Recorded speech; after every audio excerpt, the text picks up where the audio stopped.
Hello everyone, I am Shubham. You are watching Law Putra, and today we are going to start a new lecture, a new topic that is a Negotiable Instrument Act 1881. काफ़ी डरते हैं आप सब इस act से, पर डरेंगे नहीं है अब हमें समझना है इस एक्ट को, क्योंकि हमें कंसेप्ट स्ट्रॉन्ग करते हैं। देखिए, आप लोग इतना डरते हैं कि ये बहुत बड़ा एक्ट है या इसमें बहुत कुछ सीखने को है। सीखने को तो बहुत कुछ है, पर डरने को बहुत कम है। डरने को कुछ नहीं है। सबसे पहले हम बात करते हैं ये एक्ट आया कब था, क्योंकि बच्चों क्वेश्चंस ना बहुत सिंपल बनते हैं। एक्ट का जो ये आया था आपको याद रखना है, 1 मार्च 1882 में ये फोर्स में आ गया था। यानी कि 1 मार्च 1883 के अंदर ये एक्ट आ चुका था फोर्स के अंदर।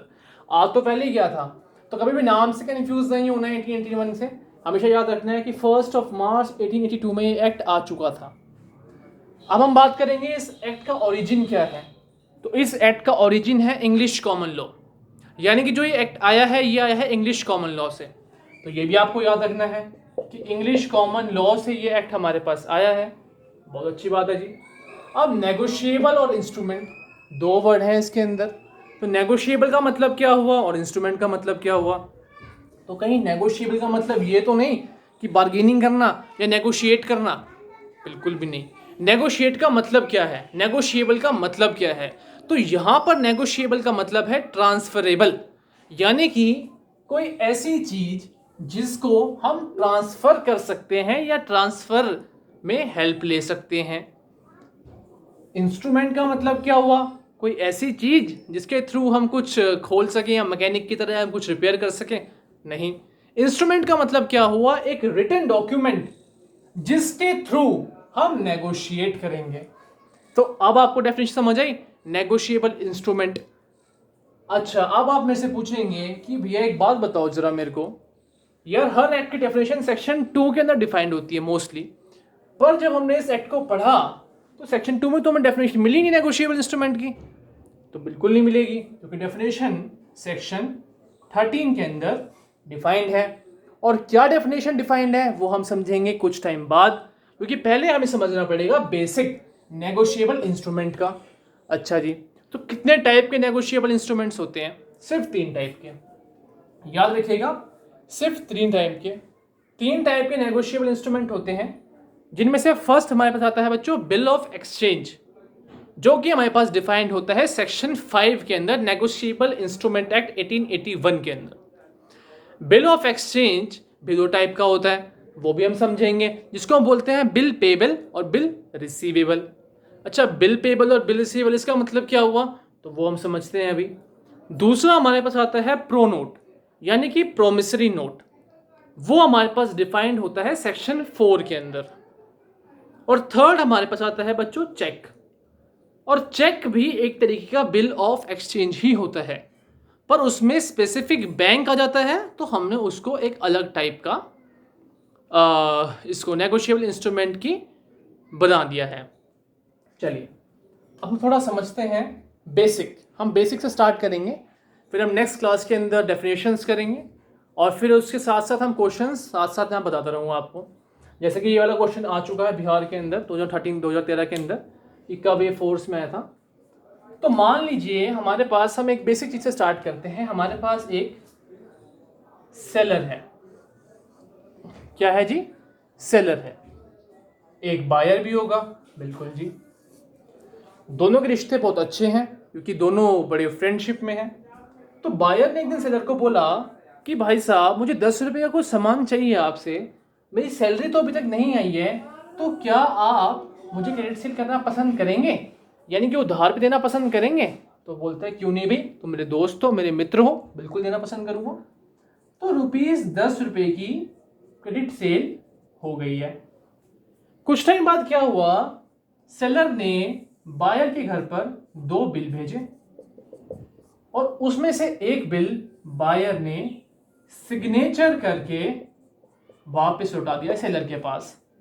अब देखिए यहां पर क्या हुआ है, समझ आपको कंसेप्ट आ चुका है। अब थोड़ा सा हम इसको फॉर्मुलेट करते हैं।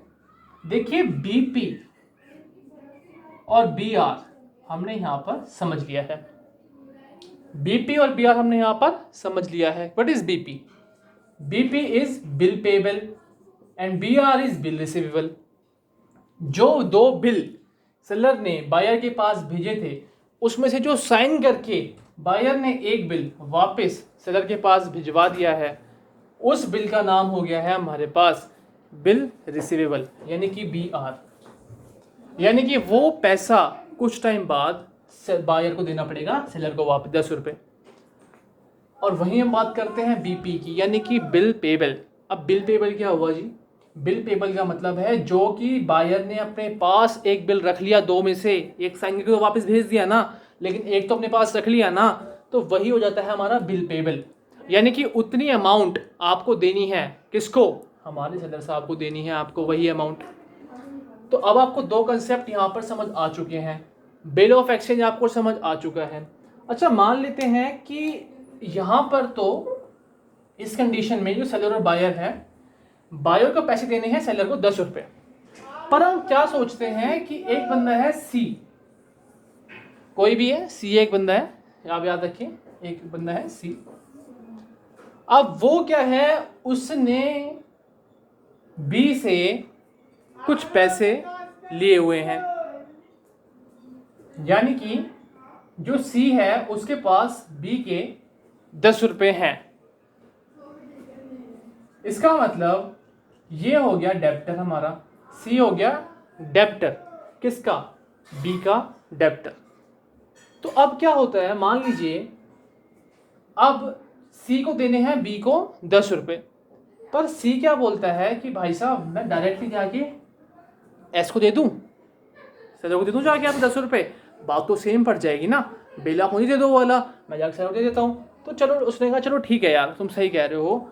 तो उसने कर दिया बिल एंडोर्स, यानी कि B ने अपना C को दे दिया बिल और बोला देखो यार तुम 10 रुपये दे देना जाके सेलर को, और ये भी एंडोर्समेंट कहलाती है। अब एक एंडोर्समेंट जो आपने पढ़ी हुई है वो भी मैं बात करूँगा, जिसके अंदर आपको कन्फ्यूज़न हो रहा है ना कि सर ने क्या बताया, थोड़ा सा उल्टा बता दिया हमें, तो वो उसकी बात भी मैं अभी नेक्स्ट टॉपिक में करने वाला हूँ।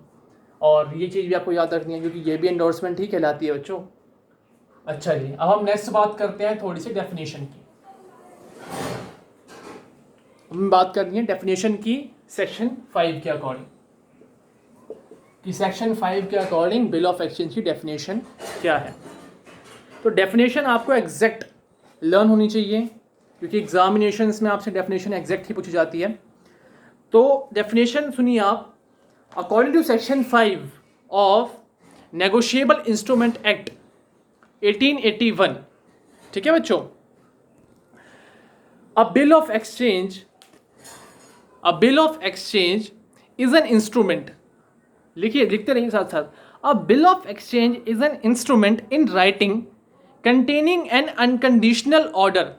अनकंडीशनल ऑर्डर का मतलब क्या हुआ कि अगर कोई मर जाएगा या अगर मेरी शिप आ जाएगी तब मैं पैसे दूंगा, नहीं, ये अनकंडीशनल होना चाहिए, यानी कि मैं दूंगा ही दूंगा, एक सर्टेन इवेंट पे डिपेंडेंट होना चाहिए। साइंड बाय द मेकर, यानी कि क्रेडिटर जो कि सेल कर रहा है। यहाँ पे हमारा क्रेडिटर कौन था, मेकर कौन था, हमारा सेलर।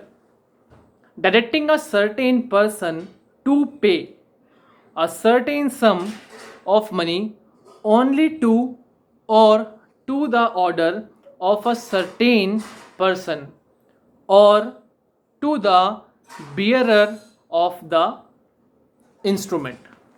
तो आप ये डेफिनेशन याद करिए, लिखिए। नेक्स्ट क्लास में हम डेफिनेशन को समझते हैं, हम आपको एक एक वर्ड समझाएंगे इस डेफिनेशन का, और फिर आपके लिए बिल ऑफ एक्सचेंज बहुत इजी टॉपिक बन के रह जाएगा। तो मिलते हैं हमें नेक्स्ट टॉपिक में। Thank you so much.